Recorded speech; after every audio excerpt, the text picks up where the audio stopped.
Well, today we are talking about a Lexington nonprofit founded to rescue women in Uganda from extreme poverty and sexual exploitation.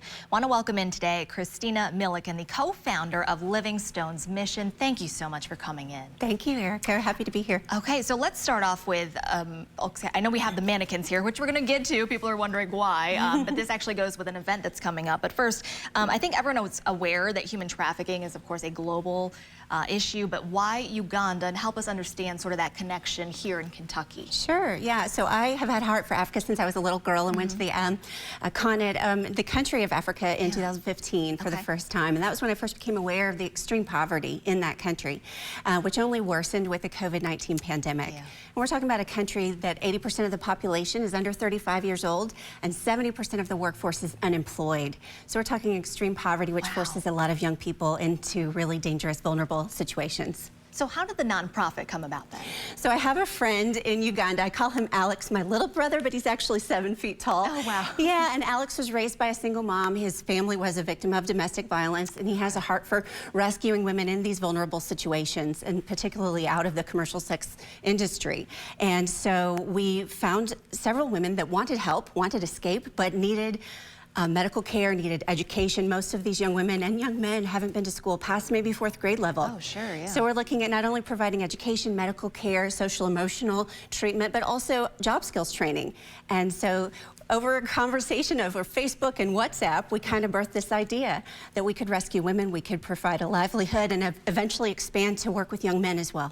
And what's interesting is there's a sewing aspect to all of this and dressmaking, which is why we've got the mannequins here. Explain how all of this works. It's true. So in looking for a marketable skill to be able to teach young people, a skill to become self-sufficient and independent, sewing was a very marketable skill for Uganda. And so all of the schools in Uganda are private, so school uniforms, constantly children are growing out of them. And so, but with the COVID-19 shutdown, our schools were closed in Uganda for 18 months, the longest school closure in the world. And so our young women pivoted and became fashion designers. They started making women's wear, dresses, young men, women's clothing, even children's clothing. And so we have a storefront in Kampala now, which actually has a rescue emergency shelter in the back where we can sleep 6 women. Oh my goodness. And yeah, these are some of the dresses that have been made at our shop in Kampala, Uganda. These are beautiful. I know you're wearing a piece yourself. Yes, this is one of our newest. This is one of our maxis, and we have some matching mommy and me for little girls. I mean, this is exquisite. You talk about the craftsmanship in this, and again, these are all skills, entrepreneurial skills that these women are learning. Just curious, what's sort of been the feedback from the women? Wonderful, wonderful. In fact, several of them have gone on to open their own tailoring and alterations shops.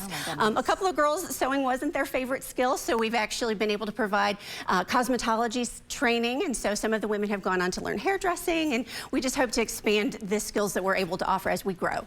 What is being able to do this work? I mean, it's so incredibly impactful. What does this mean to you, seeing the women come out of this with these skills? Yeah, it's amazing. You know, I think that we're all gifted in some way to make the world a better place, and this was just the seed that got planted in my heart when I was a little girl, but it's incredibly rewarding, and I'm looking forward to going back in August and being able to take a look and give hugs firsthand and see the center there in Uganda and celebrate. We actually have had over 25 women to come through our program so far.